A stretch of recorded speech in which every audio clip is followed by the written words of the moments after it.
கர்த்தருடைய பரிசுத்த நாமத்திற்கு மகிமையும் புகழும் ஸ்தோத்திரமும் உண்டாவதாக. இந்த இனிதான நேரத்திலே தேவனுடைய நாமம் மகிமைப்படும்படியாகவும், பரலோக தேவனுடைய வார்த்தை உங்களுடைய இருதயத்தையும் என்னுடைய இருதயத்தையும் பலப்படுத்தும்படியாக அவருடைய வசனத்தை நாம் இப்போது கேட்க இருக்கிறோம். நிச்சயமாக இந்த செய்திகள், அதாவது தேவனின் பாதுகாப்பு என்ற தலைப்பின் கீழாக நாம் கேட்கக்கூடிய செய்திகள் பரலோகத்தின் தேவனுடைய கிருபையை நேரடியாக பெற்றுத்தரும் செய்திகளாக இருக்கிறது.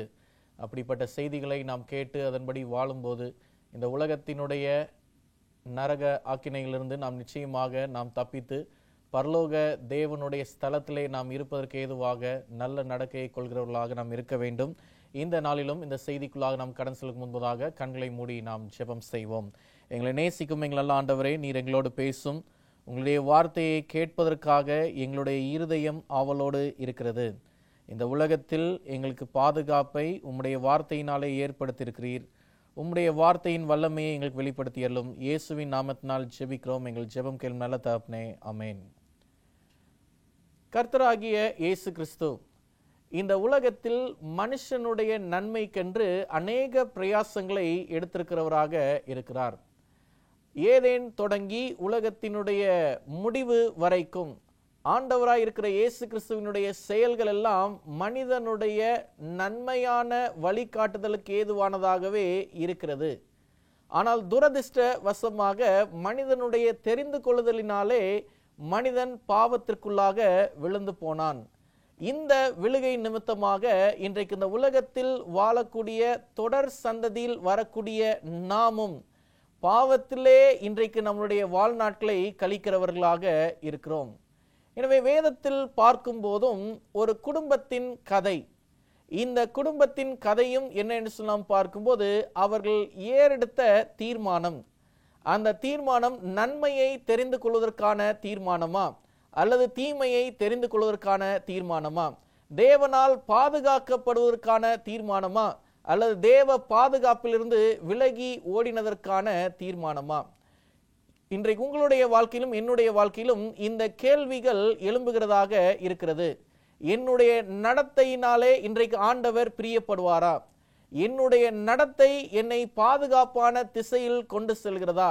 என்னுடைய தீர்மானங்கள் என்னை பாதுகாப்பாக வைத்திருக்கிறதா என்று சொல்லி இன்றைக்கு பல கேள்விகள் எழும்பும் போது அதற்கான பதிலை கொடுக்கும்படியாக ஆதியாகமம் 13ஆம் அதிகாரத்திலே நாம் படிக்கக்கூடிய சத்தியமானது இன்றைக்கு நம்மோடு பேச இருக்கிறது.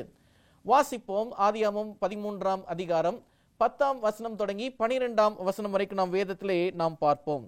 வேதம் சொல்லிருக்கிறது, அப்பொழுது லோத்து தன் கண்களை ஏறெடுத்து பார்த்து யோர்தான் நதிக்கு அருகான சமபூமி முழுவதும் நீர்வளம் பொருந்தினதாய் இருக்க கண்டான். கர்த்தர் சோதோமையும் கொமோராவையும் அழிக்கும் முன்னே சோவாருக்கு போம் வழி மட்டும் அது கர்த்தருடைய தோட்டத்தை போலவும் எகிப்து தேசத்தை போலவும் இருந்தது. எனவே இந்த வேதத்தில் நாம் பார்க்கும்போது லோத்து என்பவரை குறித்து நாம் பார்க்கிறோம்.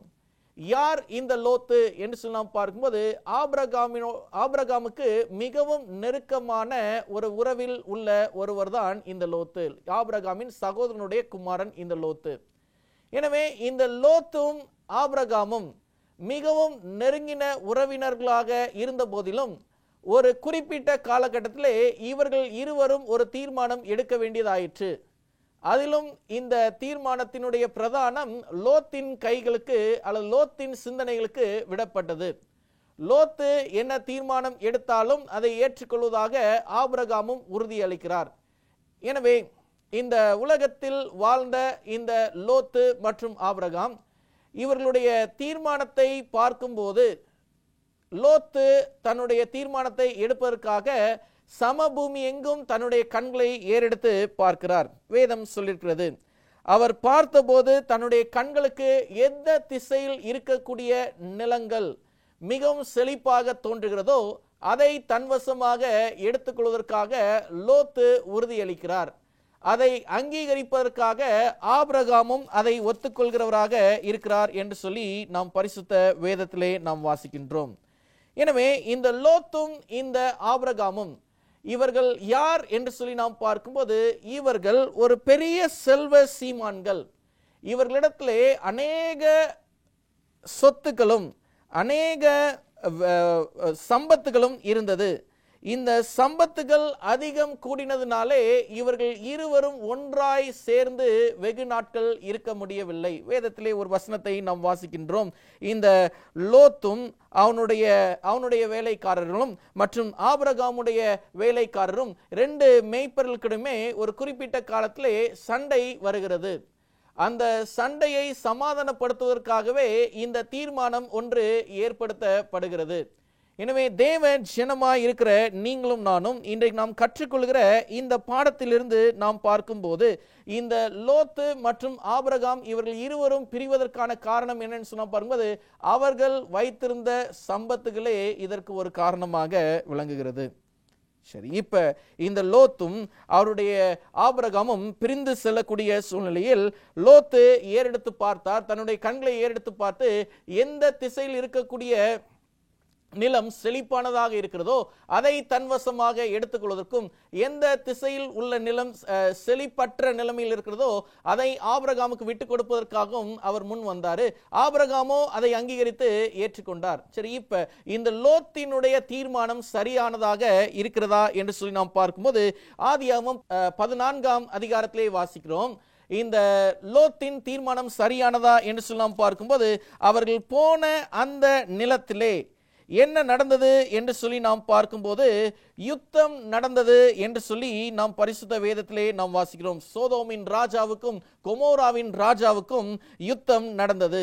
அப்ப இந்த யுத்தம் நடந்த சூழ்நிலையில் அவர்கள் அங்கே இருக்கக்கூடிய எல்லா விதமான சொத்துக்களையும் எல்லா விதமான கட்டிடங்களையும் அவர்கள் சேதப்படுத்தி அங்கே இருக்கக்கூடிய கால்நடைகளை தன்னுடைய கைவசப்படுத்தும் போது இந்த லோத்தினுடைய உடைமைகளும் அந்த ராஜாக்களாலே கைவசப்பட்டு போனதாக இருக்கிறது. லோத்தும் தனக்கு உண்டான எல்லாவற்றையும் அவனுடைய தீர்மானத்தின்படி போன இடத்திலே அவன் இழந்து போனான். எனவே லோத்துக்கு உண்டான கால்நடைகள், லோத்துக்கு உண்டான செல்வங்கள் எல்லாமே அங்கே ஒன்றும் இல்லாமல் போனது. சரி, அதோட நின்றதா என்று சொல்லி நாம் பார்க்கும்போது அந்த சோதோமின் ஜனங்களுடைய ஒரு சில உபத்திரவங்களும் இந்த லோத்தை தொடர்ந்தது. வேதம் சொல்லியிருக்கிறது பாருங்க.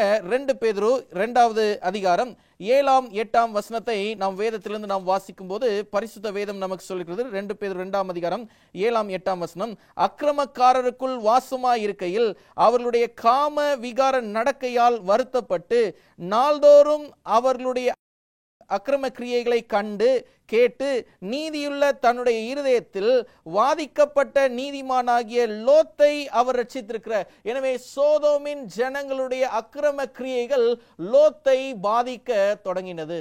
தேவ ஜனமே, இந்த நாளிலும் நீங்கள் தீர்மானம் எடுத்து போன இடங்களிலே, நீங்கள் தீர்மானம் எடுத்து வாழ்ந்து கொண்டிருக்கிற வாழ்க்கையிலே நீங்கள் எதிர்பாராத அருவருப்புகளை காண்கிறீர்களா? எதிர்பாராத கஷ்டங்களை நீங்கள் சந்தித்திருக்கிறீர்களா? லோத்தும் அப்படிப்பட்ட தீர்மானத்தை எடுத்து கடந்து சென்றான். எதிர்பாராத கஷ்டங்கள், எதிர்பாராத உபத்திரவங்கள், எதிர்பாராத விளைவுகளை அவன் சந்தித்துக் கொண்டிருந்தான். வேதம் சொல்லிருக்கிறது பாருங்க. இன்னும் பார்க்கும்போது கர்த்தர் தேவ பக்தியுள்ளவர்களை சோதனையின்றிருந்து ரட்சிக்கவும் அக்கிரமக்காரரை ஆக்கினைக்குள்ளானவர்களாக நியாய தீர்ப்பு நாளுக்கு வைக்கவும் அறிந்திருக்கிறார். எனவே தேவ பக்தியுள்ளவர்களை சோதிப்பதற்காக ஆண்டவர் சில காலங்களிலே அனுமதி கொடுக்கிறவராக இருக்கிறார். எனவே இந்த லோத்தின் வாழ்க்கையில் பார்க்கும்போது தேவ பக்தியுள்ள ஒரு வாழ்க்கையை வாழ்ந்து வந்தவனாக லோத்து இருந்தாலும் அவனுக்கு வந்த சோதனை என்ன என்று சொல்லி நாம் பார்க்கும்போது சோதோமின் ஜனங்களால் வந்த சோதனை. இன்றைக்கு நாம் தேவ பக்தியாய் வாழ வேண்டும் என்று சொல்லி நம்ம இருந்தாலும், தேவனால் பாதுகாக்கப்பட்டவர்களாக இருக்க வேண்டும் என்று சொல்லி வந்தாலும், இன்றைக்கு நமக்கும் சோதோமியர்களால் உபத்திரம் வருகிறது போல உலகத்தின் ஜனங்களாலே உங்களுக்கும் எனக்கும் உபத்திரவம் வருகிறது. அந்த உபத்திரவத்தை நாம் எப்படி நாம் கடந்து செல்லக்கூடும்? இந்த லோத்துக்கு அவருடைய சோதோம் குமோரா என்று சொல்லக்கூடிய இந்த பகுதியிலே அவர் வாழும்போது தேவனாகிய கர்த்தர் ஒரு நாள் அவர்கிட்ட சொல்றாரு, இந்த பட்டணத்தினுடைய துன்மார்க்கம் மிகவும் உயரமான நிலைமையில் வளர்ந்து விட்டது. இந்த பட்டணம் வெகு சீக்கிரத்திலே அக்கினினாலே நியாயம் தீர்க்கப்பட போகிறது. நீயும் உன்னுடைய வீட்டாரும் தப்பி பிழைத்துக் கொள்ளும்படியாக இங்கே இருந்து கடந்து செல்லுங்கள் என்று சொன்னபோது லோத்தினுடைய மருமகன்களுடைய பார்வைக்கு இது எல்லாம் ஒரு நகைச்சுவையாக, ஒரு அற்பமாக தோன்றினது. அவர்கள் எல்லாம் லோத்தை பரிகாசம் செய்தார்கள் என்று சொல்லி நாம் பார்க்கிறோம். எனவே லோத்து தன்னுடைய உடைமைகள் எல்லாவற்றையும் அவன் இழந்து போனான். ஆதியாகமம் 19ஆம் அதிகாரம் 15, 16 ஆகிய வசனங்களை நாம் பார்க்கும்போது வேதம் சொல்லிக்கிறது, கிழக்கு வெளுக்கும் போது அந்த தூதர் லோத்தை நோக்கி, பட்டணத்திற்கு வரும் தண்டனையில் நீ அழியாதபடிக்கு எழுந்து உன் மனைவியையும் இங்கே இருக்கிற உன் 2 குமாரத்திகளையும் அழைத்து கொண்டு போ என்று சொல்லி அவரை துரிதப்படுத்தினார்கள்.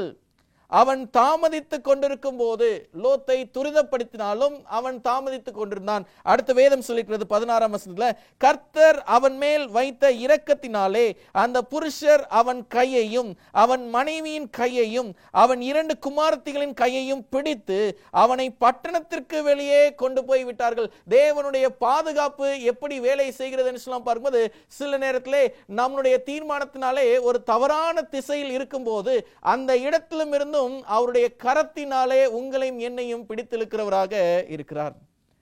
இந்த லோத்தையும் அவருடைய மனைவியும் அவருடைய பிள்ளைகளையும் பரலோகத்தின் தேவன் என்ன செய்தார் என்று சொல்லலாம் பார்க்கும்போது, அவருடைய கரத்தினாலே அவர்களை காப்பாற்றுவதற்காக முயற்சி செய்தார். ஆனால் வேதம் சொல்லிக்கிறது பாருங்க, ஆதியாகமம் 19ஆம் அதிகாரம் 17ஆம் வசனத்திலே பார்க்கும்போது, அவர்களை வெளியே கொண்டு போய் விட்ட பின்பு அவர், உன் ஜீவன் தப்ப ஓடிப்போ, பின்னிட்டு பாராதே, இந்த சமபூமியில் எங்கும் நில்லாதே, நீ அழியாதபடிக்கு மலைக்கு ஓடிப்போ என்றார். நீ பாதுகாப்பா இருக்கணுமா, அழியக்கூடாதா, மலைகளுக்கு ஓடிப்போ என்று சொல்லி தேவன் லோத்தின் குடும்பத்திற்கு ஒரு கட்டளையை கொடுத்தார். அதற்கு லோத்து ஒன்று பேசினார். ஆனால் அவருடைய மனைவிக்கு என்ன ஆனது என்று சொல்லலாம் பார்க்கும்போது 26ஆம் வசனத்தை பார்ப்போம். அவன் மனைவியோ பின்னிட்டு பார்த்து உப்பு தூண் ஆனாள் என்று சொல்லி நாம் பார்க்கிறோம். தேவ கட்டளையை மீறின போதும் ஆண்டவர் உங்களுடைய வாழ்க்கையில் 2வது வாய்ப்பு ஒன்று கொடுக்கிறார் என்று சொன்னால் அது மிகவும் பிரதானமாக பார்க்கப்பட வேண்டிய ஒன்று. லோத்து தன்னுடைய தீர்மானத்தினாலே தவறான திசைக்கு அவனும் அவனுடைய குடும்பத்தாரும் வழிநடத்தப்பட்டார்கள். ஆனாலும் ஆண்டவர் அவர்களுக்கு 2வதாக ஒரு வாய்ப்பை கொடுக்கிறாரு. அந்த 2வது வாய்ப்பை பயன்படுத்தின லோத்தும் அவனுடைய குமாரத்திகளும் பாதுகாப்பாய் அவர்கள் அந்த சோதோம் கொமோரா பட்டணத்தினுடைய அழிவில் இருந்து தப்பி பிழைத்தார்கள். ஆனால் அந்த 2வது வாய்ப்பையும் பயன்படுத்தாத அவருடைய மனைவி மரித்து போனாள் என்று சொல்லி நாம் பார்க்கிறோம். உப்பு தூணானாள் என்று சொல்லி நாம் பார்க்கிறோம். தேவ ஜனமே, உங்கள் வாழ்க்கையிலும் என்னுடைய வாழ்க்கையிலும் நீங்களும் நானும் பாதுகாப்பாய் இருப்பதற்காக தேவன் உங்களுக்கும் எனக்கும் 2வது வாய்ப்பை தருகிறார். அந்த 2வது வாய்ப்பை நீங்கள் பயன்படுத்துகிறீர்களா, அல்லது அந்த 2வது வாய்ப்பையும் நீங்கள் துரதிர்ஷ்டமாக அற்பமாக விட்டு விடுகிறவர்களாக இருக்கிறீர்களா? அந்த 2வது வாய்ப்பை நீங்கள் நிர்விசாரமாய் விடுவீர்கள் என்று சொன்னால் லோத்தின் மனைவியை நீங்கள் நினைத்து பாருங்கள். பரலோகத்தின் தேவனுடைய கிருபையும் பரலோக தேவனுடைய வழிநடத்துதலும் உங்களோடு இருக்க வேண்டும் என்று சொன்னால், இந்த உலகத்தினுடைய ஆபத்துகளிலிருந்து நீங்கள் பாதுகாக்கப்பட்டவர்களாக இருக்க வேண்டும் என்று சொன்னால் லோத்தின் மனைவியை நீங்கள் நினைத்து பாருங்கள். 2வது அழைப்பையும் உதாசீனப்படுத்தின இந்த லோத்தின் மனைவி. எனவே லோத்தின் மனைவியினுடைய வாழ்க்கையை பார்க்கும்போது நமக்கு அநேக பாடங்கள் நமக்கு கற்றுக் கொடுக்கப்படுகிறது. அதே சமயத்திலே நாம் பாதுகாப்பாக இருக்க வேண்டும் என்று சொன்னால் அதற்கான சில காரியங்களும் என்ன என்பதை குறித்து நாம் படிக்க இருக்கிறோம். சில தீர்மானங்கள் நம்மளுடைய வாழ்க்கையை பெரிதும் அசைவுக்குள்ளாக பெரும் ஆபத்துக்குள்ளாக வழிநடத்துகிறது.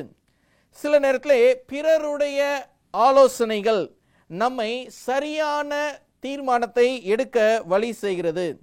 சில நேரத்திலே நம்மளுடைய தீர்மானம் எல்லாம் நம்மை பொறுத்த வரைக்கும் நன்மையாக தான் தோன்றும் என்று சொல்லி நாம் துணிந்து செய்வது நிமித்தமாக அநேக உபத்திரவங்களை நாம் பார்க்கிறவர்களாக இருக்க வேண்டும். சரி, இவற்றிலிருந்து நாம் தப்பித்துக் கொள்ள வேண்டும் என்று சொன்னால் என்ன செய்ய வேண்டும்? லோத்தினுடைய வாழ்க்கையை பார்க்கிறோம், லோத்தின் மனைவியினுடைய வாழ்க்கையை பார்க்கிறோம். இன்றைக்கு நாங்கள் பாதுகாப்பாக இருக்க வேண்டும் என்று சொன்னால் நாங்கள் என்ன செய்ய வேண்டும் என்று சொல்லி இன்றைக்கு சில பாடங்களை நாம் படிக்க இருக்கிறோம். முதலாவதாக, இயேசு கிறிஸ்து சொல்வதையே கேட்டு அவரையே பின்பற்றுகிறவர்களாக இருக்க வேண்டும். லோத்து இயேசுவின் வார்த்தையை பின்பற்றினவனாக இருந்தான் என்று சொன்னால், அல்லது லோத்தின் மனைவியோ இயேசுவின் வார்த்தையை பின்பற்றினவளாக இருந்தால் என்று சொன்னால் இந்த உலகத்தில் அவர்கள் பாதுகாப்பாக இருந்திருப்பார்கள். இந்த உலகத்திலே நீங்கள் பாதுகாப்பாக இருக்க வேண்டும் என்றால் இயேசுவின் வார்த்தைகளுக்கு மாத்திரமே நீங்கள் செவி கொடுக்கிறவர்களாக இருக்க வேண்டும்.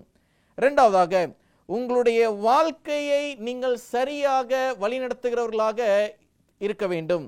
நல்ல தீர்மானத்தை எடுக்கிறவர்கள் உங்களுடைய வாழ்க்கையை நீங்கள் சரியாக நடத்துகிறவர்களாக இருக்க வேண்டும். உதாரணத்திற்காக நாம் பார்க்கும்போது நீதிமொழிகள் 17ஆம் அதிகாரம் 17வது வசனம் நமக்கு சொல்லுகிறதுக்கு பாருங்க. நீதிமொழிகள் 17:17 நாம் பார்க்கும்போது, சிநேகிதன் எல்லா காலத்திலும் சிநேகிப்பான், இடுக்கணில் உதவவே சகோதரன் பிறந்திருக்கிறான் என்று நாம் பார்க்கிறோம்.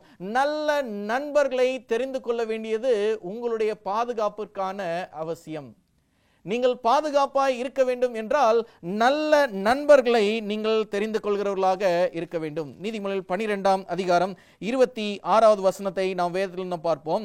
மனுஷருடைய இருதயத்தில் உள்ள கவலை அதை ஒடுக்கும், நல்வார்த்தையோ அதை மகிழ்ச்சியாக்கும். நீதிமான் தன் அயலானை பார்க்கலும் மேன்மையுள்ளவன், துன்மார்க்கருடைய வழியோ அவர்களை மோசப்படுத்தும். நல்ல நண்பர்களை தெரிந்து கொள்ள வேண்டும், துன்மார்க்கமான நண்பர்களை அல்ல. துன்மார்க்கமான நண்பர்களை நாம் கொண்டிருந்தோம் என்று சொன்னால் நம்முடைய நிலைமையை அது இன்னமும் மோசப்படுத்துகிறதாக இருக்கும். நல்ல நண்பர்களை உடையவனாக இருந்தோம் என்று சொன்னால் நம்முடைய இடுக்கணிலும் அவன் நமக்காக உதவுகிறவனாக இருப்பான். தேவ ஜனமே, இன்னைக்கும் நாம் நல்ல வாழ்க்கையை வாழ்வதற்காக செய்ய வேண்டியது என்னன்னு சொன்னா பார்க்கும்போது, தேவனிடத்திலிருந்து நாம் ஞானத்தை நாம் கேட்க வேண்டும். யாக்கோபின் புத்தகம் 1ஆம் அதிகாரம் 5வது வசனத்திலிருந்து நாம் பார்க்கும்போது வேதம் சொல்லியிருக்கிறது, உங்களில் ஒருவன் ஞானத்தில் குறையுள்ளவனாய் இருந்தால் யாவருக்கும் சம்பூர்ணமாய் கொடுக்கிறவரும் ஒருவரையும் கடிந்து கொள்ளாதவருமாகிய தேவனிடத்தில் கேட்க கடவன், அப்பொழுது அவனுக்கு கொடுக்கப்படும். எனவே இன்றைக்கு நீங்கள் பாதுகாப்பாய் வாழ வேண்டும் என்றால் நல்ல நண்பர்களை நீங்கள் வைத்துக் கொள்ளுங்கள். நல்ல ஞானத்தை கர்த்தரிடத்திலிருந்து நீங்கள் கேட்டு பெற்றுக்கொள்ளுங்கள். வேதம் சொல்லிருக்கிறது 6வது வசனத்துல, யாக்கோபு 1:6, ஆனாலும் அவன் எவ்வளவாகிலும் சந்தேகப்படாமல் விசுவாசத்தோட கேட்க வேண்டும். ஏனென்றால் சந்தேகப்பட்டோம் என்று சொன்னால் அவன் எப்படி இருக்கிறான் என்று சொன்னால் பார்க்கும்போது, அவன் காற்றினால் அடிபட்டு அலைகிற கடலின் அலைகளுக்கு ஒப்பாக ஒரு மனுஷனுடைய வாழ்க்கையை கடன் செல்கிறது. எனவே ஞானத்தை கேட்கிற விசுவாச பிள்ளைகள் உறுதியான விசுவாசத்தோடும் முழு நம்பிக்கையோடும் சந்தேகமின்றி ஆண்டவர்கிட்ட கேட்க வேண்டும். இந்த ஞானம் உங்களுக்கான பாதுகாப்பாக இருக்கிறது. லோத்தின் குடும்பமோ இந்த ஞானத்தில் இருந்து தவறி போனது. அடுத்து 7வது வசனத்தை நாம் பார்ப்போம். வேதம் சொல்லுகிறது, அப்படிப்பட்ட மனுஷன் தான் கர்த்தரிடத்தில் எதையாகிலும் பெறலாம் என்று நினையாதிருப்பானாக. இருமனமுள்ளவன் தன் வழிகள் எல்லாம் நிலையற்றவனாய் இருக்கிறான். தாழ்ந்த சகோதரன் தான் உயர்த்தப்பட்டதை குறித்து மேன்மை பாராட்ட கடவன் என்று சொல்லலாம் பார்க்கிறோம். எனவே இருமனமுள்ள வழிகளின் வாழ்க்கையை நாம் வாழாதபடிக்கு நாம் கவனம் உள்ளவர்களாக இருக்க வேண்டும். தேவ ஜனமே, லோத்தினுடைய நிலைமையும் இந்த சூழ்நிலைக்கீழாக வரும்போது இந்த உலகத்திலிருந்து ஒரு ஆபத்திலிருந்து தப்பித்துக் கொள்ளலாம் என்று சொல்லி அவருடைய குடும்பம் தீர்மானித்தாலும் அவருடைய மனைவியோ அந்த 2வது வாய்ப்பையும் நிர்விசாரமாய் விட்டுவிட்டால், உதாசீனப்படுத்தினாள் என்று சொல்லி நாம் பார்க்கிறோம். இன்றைக்கு பரலோக தேவன் உங்களையும் என்னையும் அழைக்கிற இந்த அழைப்பிலே இன்றைக்கு நீங்களும் நானும் செய்ய வேண்டியது என்னன்னு சொன்னா பார்க்கும்போது, நல்ல வாழ்க்கையை வாழ்வதற்காக நாம் தீர்மானிக்க வேண்டும். தேவனோடு நாம் நெருங்கி இருக்க வேண்டும். பக்தி வினயமான வாழ்க்கையை நாம் வாழ வேண்டும். நல்ல நண்பர்களை நாம் வைத்துக் கொள்ள வேண்டும். நல்ல ஞானத்தை நாம் கேட்டு நாம் பெறுகிறவர்களாக இருக்க வேண்டும். இன்னும் வேதம் சொல்லிருக்கிறது பாருங்க. நீதிமொழிகள் 11ஆம் அதிகாரம் 14ஆம் வசனத்திலே நாம் பார்ப்போம். நீதிமொழி 11:14 வேதம் இப்படியாக சொல்லிருக்கிறது, ஆலோசனை இல்லாத இடத்தில் ஜனங்கள் விழுந்து போவார்கள், அநேக ஆலோசனைக்காரர் உண்டானால் சுகம் உண்டாகும் என்று சொல்லி பார்க்கிறோம். எனவே நல்ல ஆலோசனைகளை நீங்களும் நானும் கேட்க வேண்டும், பாதுகாப்பாய் இருப்பதற்காக. லோத்தினுடைய வாழ்க்கை நமக்கு கற்றுக் கொடுப்பது அதுதான். தேவ ஆலோசனையில் அவன் உறுதியாய் இருந்தால் அந்த குடும்பத்திற்கு அழிவு வந்திருக்காது.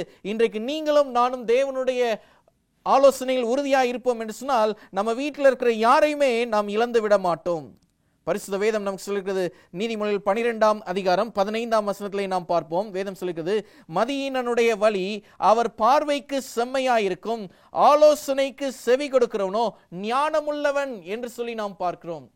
எனவே ஞானமுள்ள ஒரு கிறிஸ்தவ வாழ்க்கையை நாம் வாழ்வோம் என்று சொன்னால் தேவ ஆலோசனைகளுக்கு நாம் செவி கொடுக்கிறவர்களாக நாம் இருப்போம். கீழ்ப்படியாத கூட்டத்தோடு நாம் கலந்து விடாதபடிக்கு தேவனுக்கென்று நாம் உறுதியாய் நிற்கிற ஒரு கூட்டமாக இருக்க வேண்டும். சங்கீதம் 37 நாம் சில வசனங்களை நாம் வாசிப்போம். 5வது வசனத்தையும் 6வது வசனத்தையும் வாசிப்போம்.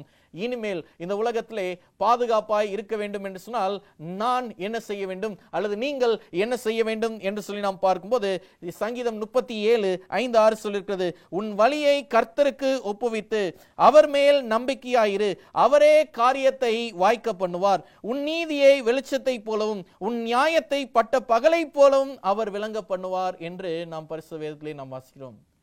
இனிமே என்ன செய்வது? என்னுடைய வாழ்க்கையிலே நான் தவறான தீர்மானத்தை எடுத்து விட்டேன், தவறான திசையிலே நான் இருக்கிறேன், எனக்கு ஆண்டவர் 2வது வாய்ப்பை கொடுப்பாரா என்று சொன்னால் பார்க்கும்போது இந்த செய்தியை கேட்டு இன்றைக்கு நீங்கள் ஒப்பு கொடுப்பீர்கள் என்று சொன்னால் ஆண்டவர் உங்களுக்கான 2வது வாய்ப்பை கொடுக்கிறார். அந்த 2வது வாய்ப்பை உதாசீனப்படுத்தாதபடிக்கு லோத்தும் அவனுடைய பிள்ளைகளும் அதை உறுதியாய் பற்றி அவர்கள் தப்பித்துக் கொண்டது போல நீங்களும் நானும் உலக ஆக்கினையிலிருந்து தப்பித்துக் கொள்ள வேண்டும். ஒருவேளை 2வது அழைப்பையும் நாம் உதாசீனப்படுத்துவோம் என்று சொன்னால் லோத்தின் மனைவியை நாம் நினைத்து பார்க்க வேண்டிய அவசியத்திலே நாம் இருக்கிறோம். அதே சங்கீதம் 37 சங்கீதத்தில் 23 வசனத்திலிருந்து நாம் பார்ப்போம். வேதம் சொல்லுகிறது, நல்ல மனுஷனுடைய நடைகள் கர்த்தரால் உறுதிப்படும், அவனுடைய வழியின் மேல் அவர் பிரியமாயிருக்கிறார், அவன் விழுந்தாலும் தள்ளுண்டு போவதில்லை, கர்த்தர் தமது கையினால் அவனை தாங்குகிறார் என்று நாம் பரிசுத்த வேதத்திலே பார்க்கிறோம். தேவ ஜனமே, நீங்கள் விழுந்தாலும் கர்த்தருடைய கரம் உங்களை தாங்கும் என்பதை பரலோகத்தின் தேவன் உங்களுக்கு நினைவுபடுத்துகிறார். ஏனென்றால் நீங்கள் நல்ல மனுஷர்களாக வாழ வேண்டும் என்பதற்காக. 25வது வசனம் சொல்லுகிறது இப்படியாக, நான் இளைஞனாய் இருந்தேன், முதிர் வயதும் உள்ளவனும் ஆனேன், ஆனாலும் நீதிமான் கைவிடப்பட்டதையும் அவன் சந்ததி அப்பத்துக்கு இறந்து திரிகிறதையும் நான் காணவில்லை.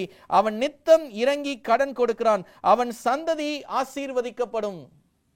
தேவனுக்கு பிரியமான வாழ்க்கையை வாழுகிற யாராக இருந்தாலும் அவருடைய சந்ததிகள் ஆசீர்வதிக்கப்படும்.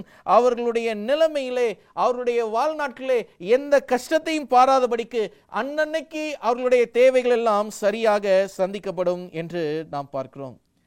உங்களுடைய தீர்மானமும் என்னுடைய தீர்மானமும் என்னவாக இருக்க போகிறது? லோத்தை போல நம்ம தீர்மானிக்க இருக்கிறோமா? இன்றைக்கு நீங்களும் நானும் லோத்தை போல நாம் தவறான தீர்மானத்தை எடுத்து பெரும் கஷ்டத்திற்குள்ளாகி மீண்டுமாக கர்த்தரிடத்திலே நாம் வர வேண்டும் என்று சொல்லி உங்களுடைய இருதயம் இன்றைக்கு உங்களுக்கு ஏவுதலை கொடுக்கும் போது அந்த 2வது வாய்ப்பை பயன்படுத்துகிறவர்களாக நாம் இருக்க போகிறோமா?